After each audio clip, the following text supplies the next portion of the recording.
Ouais, ça c'est Arnaud Madroums. Arnaud Madrouma. Doumé maintenant est victime. Ça fait plus de 20 ans. Merci Betarate Moutarto Lelisa Banzungu wana yeyo. Abonnez-vous. www.congomakambo.com. Il y a François Chimanga. Abonnez-vous biso tout. To finande mbumana oba finarawana. Ça c'est Arnaud Madroums. Doumé maintenant est victime yeyo. To s'abonner biso tout na site ya François Chimanga. www.congomakambo.com. Abonnez-vous. www.congomakambo.com. Il y a François Chimanga. www.congomakambo. Il y a François Chimanga wetu.com. Donc Mobo que l'abino yeyo Islatan boloke loketo identité arle notre père qui est aussi molimona bango to boagena bangulu François Chimanga oh lolololo biso tout s'abonner quoi et pas à François Chimanga www.congomakambo.com. Voilà, cette émission fera plaisir à Ben Makolo, mon frère propre Ben Makolo en direct de Belgique, Bisco Zali. Je suis avec John Mobiala. Pourquoi pas à Bijoux Traiteur au niveau de la France. Moi, je suis traiteur. Je suis à Paris, précisément. Bijoux Traiteur. Vraiment, John Mobiala, je suis à John Mobiala, question Awa. Ma fille Marie-Béatrice Mobiala qui est aussi à Bruxelles. Voilà. Il y a Fabrice Deldongo Moubiala, Naïssa, Magali, Yves, et puis Nadina, Maman Labango Fides, Père Nadinis, Zurich, voilà, on a participé, il y avait Mazeko l'esprit de Dieu. L'esprit de Dieu. Et voilà, Tata Skola Maswana Lausanne, Julie Citron, Efrazi Mboula de la Parisienne, Ningananga Yala Firenze, avec Egeto Yeye, Kitata, tout ça, donc vraiment.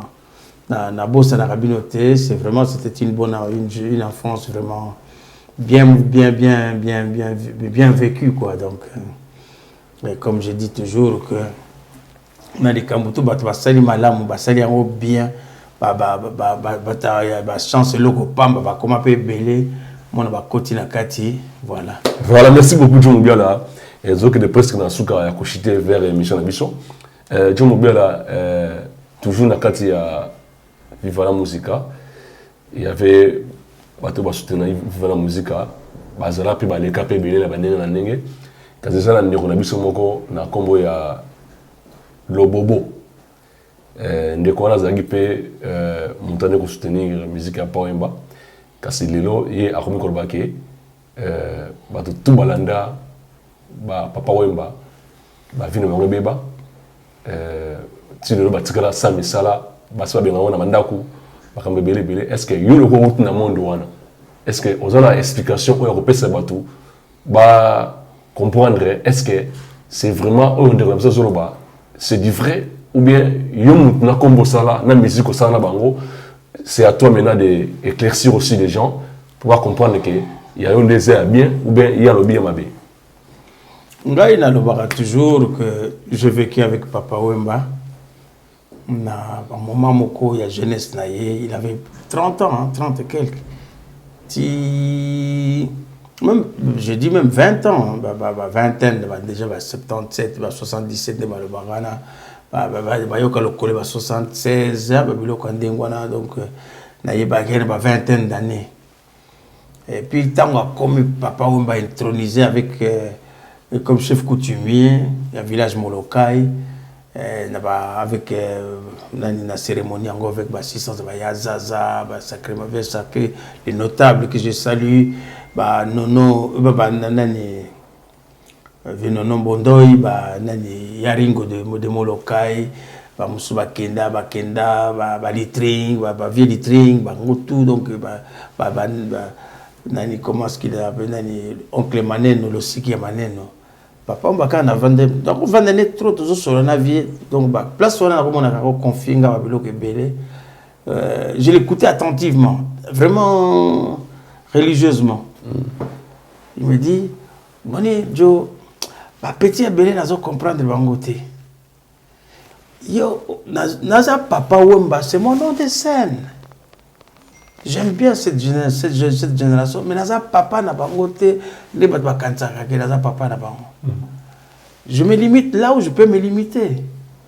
Na ko pesa y conseil mais petit nanga bo boulot nani okamona kamuta ate via ba boulot na ngote ngai na muta ba cop na muta ata yo moko na poto 18 ans révolu. On a pas ça oublier ba conseil na misu nanga tanga ya ko vana ndako na biso atuninga woni ba petit nga me ba petit basala ka ba nimba na mais jo atuka na sepeli atro po ba petit ozola mokala tongo bino to kayu yo tikali plus que ta ba toto ke musique ba nimba ba contact ni ba petit to kayu midi ka bo viens na yo moi ko lia mo moke azozonga kayu bino penza c'est comme ça azo sepela trop mais bato ba confondre avec papa Wemba ba memela papa Wemba ni ko bebisa image na ye il était quelqu'un ce qui mutaïbi papa Wemba je sais pas si nous conseiller agina motema malamu moko ya kosakana te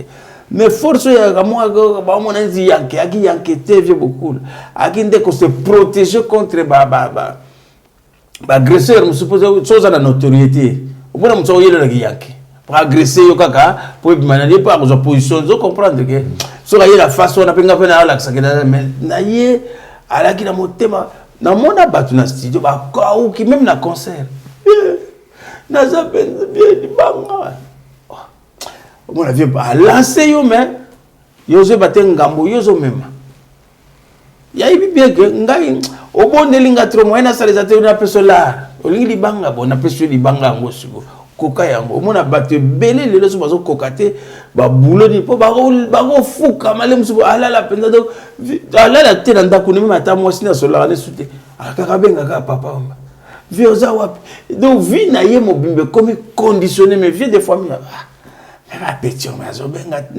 mais moko to sola la vieux ya parti mais akoye bisu nini na vie na yo ay peso conseil petit ngai musala na ngai eti atika koloba mo tout le temps nga musala na ngai za musique partout musique ko benganga ata na moi 5 personnes akuya asali musala na ye akena ye aba futi yo bo futa ye akena ye mais bato batiko comprendre que papa Wemba musala ne c'était un chanteur c'était un musicien bazo kasaka vieux to ya na loyenge to ba bon vieux pendant que vous prenez du champagne du whisky makabo belé lui il est en studio il est en train de chanter et je me rappelle encore c'est là où je dis que jeunesse na biso comme na folie moko to comprendre on n'écoute plus les anciens même temps on a zolo babo comme on appelle lobi ba musuba comme aya zo la ksadi pour aller chance loko pamba.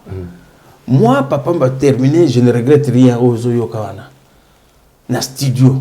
Et Joe, j'ai fait mon travail, j'ai chanté, t'es content, je pense que tous les autres aussi sont contents. Mais j'ai fini. Mais, na guitare. Parce que un ordinateur, informatique, un ordinateur. Pour les guitares, parce que ça rumba na biso makamura biso Congo et musique na biso ya ba guitare, il faut pas oublier na vient na yo mano kwa zali yao Pepe Feli kende ko mona Pepe Feli pona ba guitare yende mutako tshelo na ba guitare na vandi pe na merci mon grand, je l'appelais toujours mon grand. Merci mon grand, il y a pas de problème. Ben voilà. Et puis, donc, j'ai fait ce qu'il fallait faire. Bon, travail, t'es content, tout le monde est content. Viens, tu as un master, tout ça, tu as fêté, l'obipé, tu as forme, parce que tu as la parole, tu as une quête élégante, c'est ça toujours.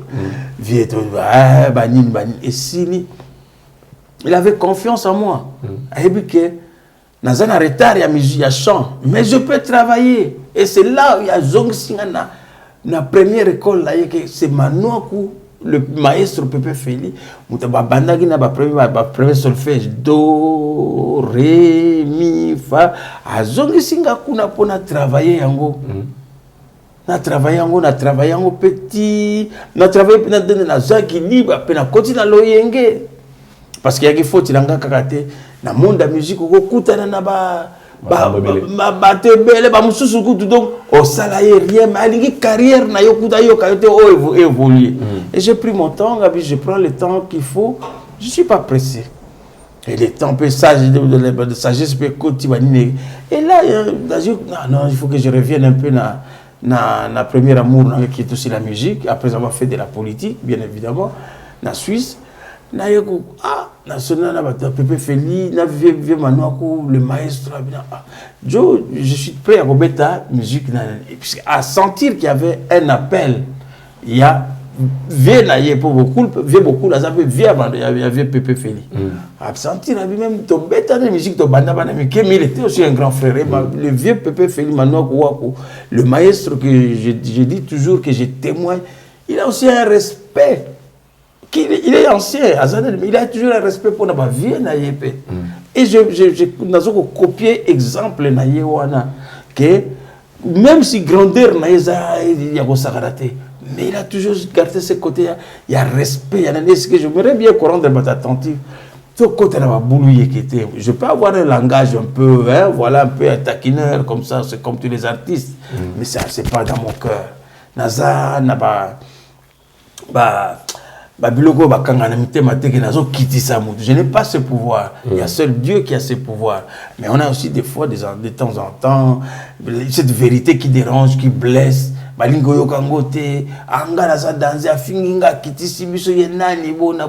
C'est pas ça. Ceux qui osent capables, sens-toi à l'aise. Ceux qui sont capables, un jour, on appelle ça peut arriver dans Mututu baisse pesalaga. Mais Ndima, et puis à essayer toujours d'apprendre.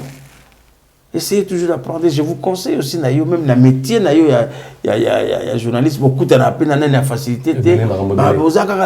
Voilà. Voilà. Essayez toujours de revenir dans la vie. Je suis en train, on apprend tous les jours dans la vie. Je suis en train d'apprendre.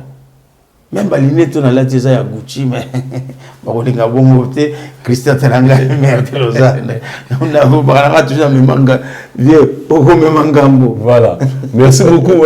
Cette émission fera plaisir à Jenny Justicia, Tirboy Bamongo. Je dis bien Jenny Justicia, Tirboy Bamongo, maman présidente. Il y a il y a les dames d'honneur de Bruxelles, il y a Bajit Toumba, il y a Batebele Nakati, vraiment. Émission et aussi la bien pour ma génération boye et ma musique vraiment je suis avec Joe Mubiala André il y a Congo Makambo TV Joe Mubiala nous arrivons presque à la fin de notre émission toute dernière question et aussi là qui basti ça na to kabana yango Joe Mubiala na dit que bino bolataki toujours l'attaquaka donc zola taka tinelo yo moko komboli Dolce Gabbana mais simba matière simba makasi te hein ya solo mwandu te tala kaka matière tala kaka soko za muto yebi masolo penza soko yebi penza non poli bodo tira forme te non mais donc nazo psa yo ke eza sous tête la tarnet na kunanite c'est quand na makila semble donc nous sommes appelés toujours à ozalaka bien et na cause mususu wana ya donc c'est-à-dire que il y a pembe mususu donc aux mona que donc c'est là il y a nanité il y a nini c'est pas tout le monde qui met ça voilà donc ça pensa tout te ko sentir que ma génération non c'est une passion toujours sur là pour comprendre que c'est ma passion. Ça c'est dit de Carlo Pignatelli, Carlo. Je sentir que tala kazaka vandi na nitu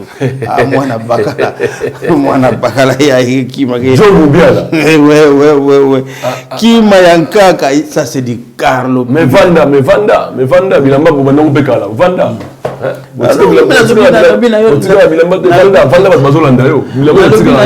mais wana komi sikoyo tango to komaka na moment wana o lilamba pende pesaka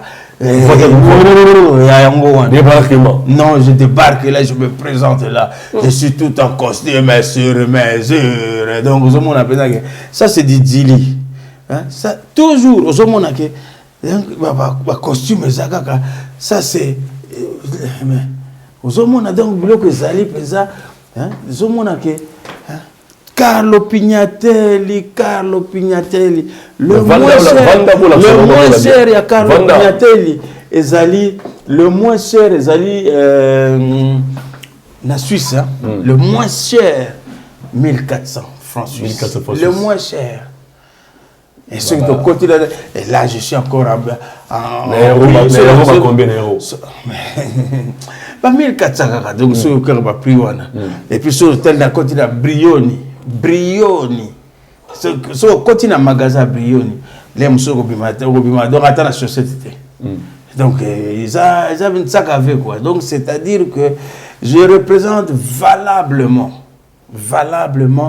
Bakulutunanga et puis je pense à l'oram King Menea musée Papa Wemba Westervos Niakos le président en vie de Viva la musique de Jacques Moulele. Ça ce sont bateau yo na monaka penza que non bazaka na passion et lamba na niveau pour ça na monter. Ce n'est pas que vous dans ça na monter pour na vexer mutu. C'était un na côté kuna na commune na monde mususu quoi. Ce qu'on a bien les lots ça peut avoir mettre forme les lots. Ça peut nous ozo se penser ça peut ozo ndima pour na bi que yo ozo muta ndima pour bo mettre la sap. Même muta mettre la sap na oyo na ba to mettre plein les lots. Ata mazamba na miki ata mazamba masa na ye mais yo mo ndima wa sapela ni lelo baza liste ça mula ite voilà c'est autant que soit 2 ou 3 oyo ndima non na cause la nanité égoïste était même ceux qui na leki même ceux l'équipe non même na leki kulutunanga modogo Jafra Gofer que je salue na leki na cause l'équipe fou. Non, mais Nabi na lobby même na l'équipe modogo Jafra Gofer. C'est dans le émission. Ah non. Nabi na bandeli Jafra Gofer ça 32 mal. Na bandeli mususu. Yo comme na 32 donc diminuer pas mal avec 700 ba comme na 32 ndenge donc yo comme ya on a vu que Coco ça raté. Ça sert à rien. Ça sert à rien. Donc na zob ça yo que même na l'équipe kulutu. 700 mal. Même na l'équipe bandeko nanga ba ege. Même dans l'équipe de Konanga, il y a Paris, tout wana. Mais nous avons respect parce que c'est des gens qui ont fait l'événement. Non. Ceux qui ont lobby,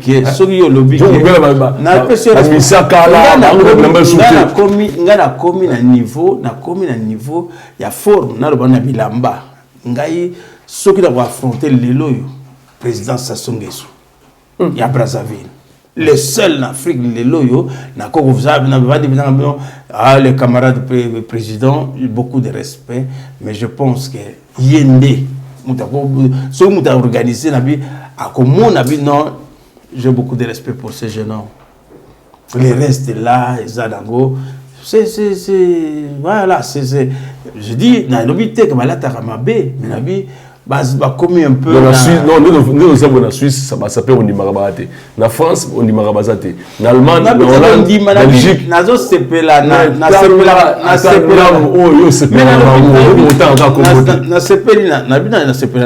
l'équipe de Franco Fer, Modogo, na lobi yango bien na tchema ina monogote. Na même na l'équipe, mais na standima. Bon, Nikes Bayaka Bazali, Trésor Lando Bazali.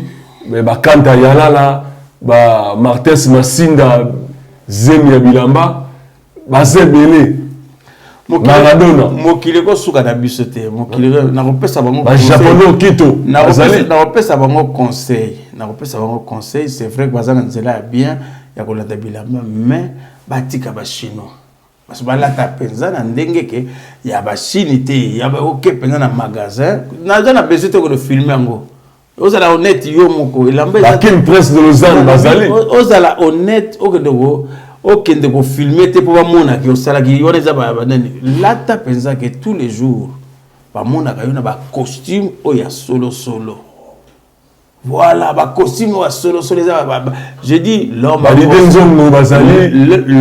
ba sapo de pas les hygiènes ont vibré l'homme en costume sur mesure qui ne se démesure pas et je dis et je prends en témoin quiconque veut me défier, il y a des familles d'embatté, même si on vit dans 2 mois au sein de production, il y a 25 mal, il y a 150 000 mal, mais il a pas pété la rappel. Et puis là, je vous dis, je pèse mes mots, dans la concurrence dans mon tête, mais je sais que je frappe trop fort. Et quel costume! Quel costume! Ça, c'est la. Aujourd'hui, senti crème, tissu, même yomo kozawana si, surtout que la maison Gabana, boba pèse plus au champagne. Voilà. C'est la bourgeoisie. Ça, c'est la bourgeoisie. Je prends en témoin mon frère Badjoko et Pierre Descardins. Je prends en témoin Chélia Wendo, Joss Mundele, les vieux Gaulois. C'est du canal, il y a du canal, il y a des, comment est-ce qu'on appelle, des Windsor, il y a des Scabal. Bah, comment on a ce Scabal, rien.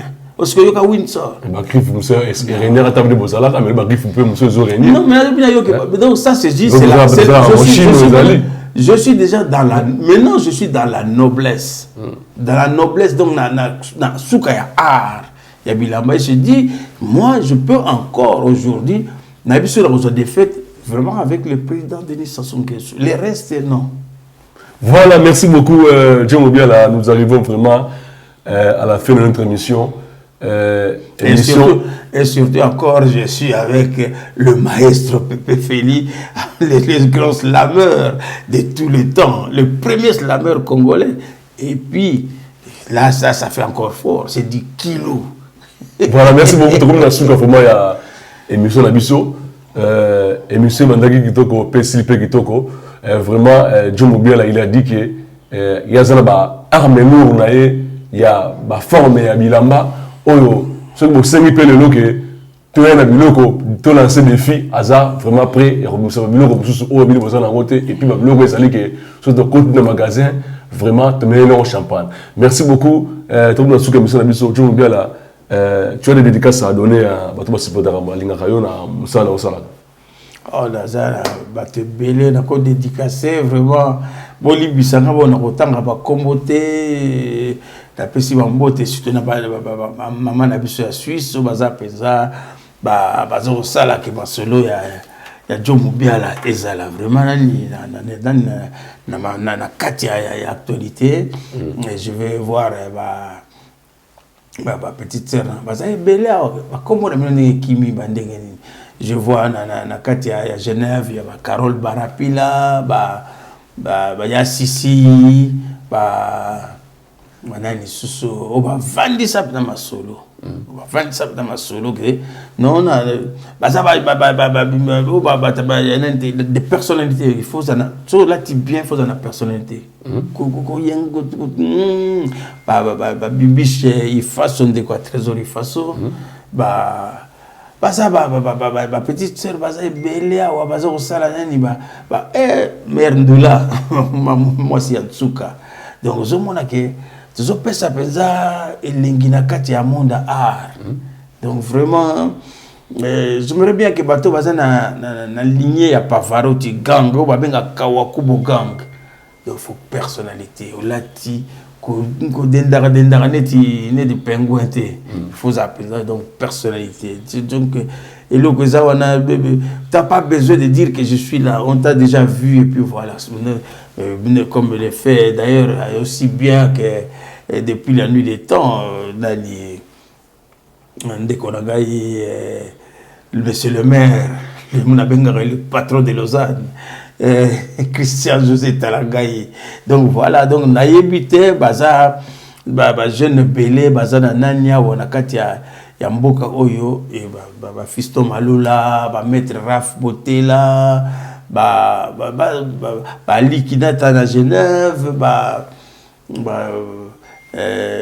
Adela Pongo donc zomona ke mama fita ndudi de Allemagne to pesio déjà to moni Congo ezanete Allemagne donc yom to zana na charge wana donc yomoko François Chimanga la télévision Congo Makambo TV Congo Makambo TV donc c'est-à-dire Makambo nyonso Evandia il y a au vieux apprécié la recevoir Makambo. Voilà. Merci beaucoup là c'était John Biala pourquoi pas on va sambo na bato sur Musa ngai moralement physiquement financièrement et puis matériellement voilà baki émission comme la vitesse ça veut dire que vous ne pouvez sur la vitesse pour les 5 minutes nani avec nani pour vitesse au 5 faut tokene nenge Jésus nous mabiso na pesa moto bato sur la Chimanga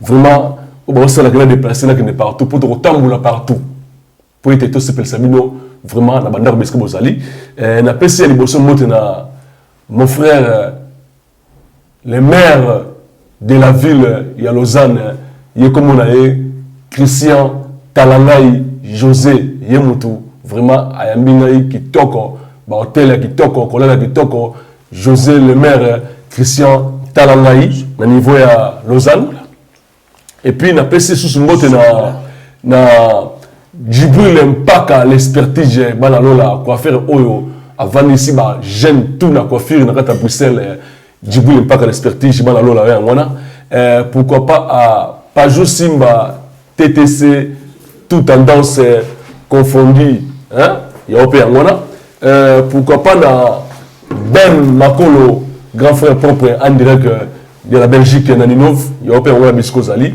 et puis je dis aussi également bonjour à Bijou traiteur au niveau de la France, Bijou traiteur en France, nous avons ici, nous avons un restaurant, une soirée, une fête, nous sommes en France, Bijou traiteur européen. Jacques Longomon, de tous les temps, de tous les jours, fondé le kilo Ititimboka, nous sommes toujours ensemble. Pourquoi pas à les grands coiffeurs Trésor Teniva Imposo, je dis bien les grands coiffeurs Trésor Teniva Imposo makambango tozoki na oka ndemba lingai toki nango na bisali bango na yeki na nani et la personne sur moto na Arma centre-ville Kololi Binza mutavandi ici ba Mercedes nyonso oyo bimi a sombi a changer Arma centre-ville Kololi Binza na Liège salon PKM Malaika chez Patrice Katanga mutavandi ici ba salon na niveau à Liège kuna Patrice Katanga tout ça toujours ensemble na photo Chimanga yo la personne sur le mot là où repose le cœur de François Chimanga, Kéliane, Kaembe, Mamana, Maeva, Faelia, Yaoyangwana, vraiment, aux Arabes Bisco, Zenandaku, Batela toujours palais. Nous arrivons presque. Je pense que d'accord. Oui. Je salue depuis la Suisse à Bruxelles, on a Jean Foila, le docteur Jean Foila. Jean Moutakou, Jean Foila, à Bruxelles, et l'association de Boulungu pour son développement. Donc, on a salué Bango, je salue encore M. l'abbé Jean-Léon Kachoko, et puis comme la tradition est Sengaka et Panabiso en Suisse, quand vous recevez quelqu'un, donc d'abord encore remercions Nandingo Sel Moussa Nogitoko et un bon chocolat en Suisse. Merci beaucoup. Et puis une bouteille de mousse. Merci beaucoup John Mobiala, merci beaucoup. Voilà, donc c'est vraiment gentil quoi. C'est vraiment gentil. Bon, John Mobiala, ça les gestes. Sur une émission aux Arabois, vraiment on va passer nos devoirs à domicile à travers la maison. Vraiment merci beaucoup John Mobiala. Je remercie encore François Chimanga puisque c'est les bourgeois, c'est comme ça. On fait ces gestes de bourgeoisie. Pour le bateau, ça intègre la carte suisse, c'est pas du théâtre. Je suis en costume sur mesure, je ne peux quand même pas faire travailler quelqu'un sans un homme qui a de l'avenir. Ce que je peux le souhaiter. Donc, ça Moussala vraiment en âme et conscience. Et puis, les résultats, ils en ont tous aimé. Merci. Et puis, un Zambia pas Vraiment, merci beaucoup. Je suis vraiment très content avec passer les émissions avec John Mobiala. Vraiment, je peux continuer toujours. Le retour à la Mikolo, le studio, nous ce qui est bien, et Simba, album P, et solo là. Vraiment, on est toujours là pour nous soutenir. Pour ne pas finir, ça aussi, ça va dédicace à votre malingaga. Na pesi mbote na Pepe Baouba, hein? Pepe Baouba, on dirait qu'il y a Liège. Pour la Célissa, na pesi mbote na Christian Talangaï, le maire de la ville de Lausanne, Charlie Malula. On se retrouve à la prochaine. Ciao, ciao. Pardon, Bruce Mpangi. Bruce Mpangi, au niveau à Londres. Bruce Mpangi. Ciao, ciao, Bruce Mpangi. Ciao, ciao. Merci beaucoup.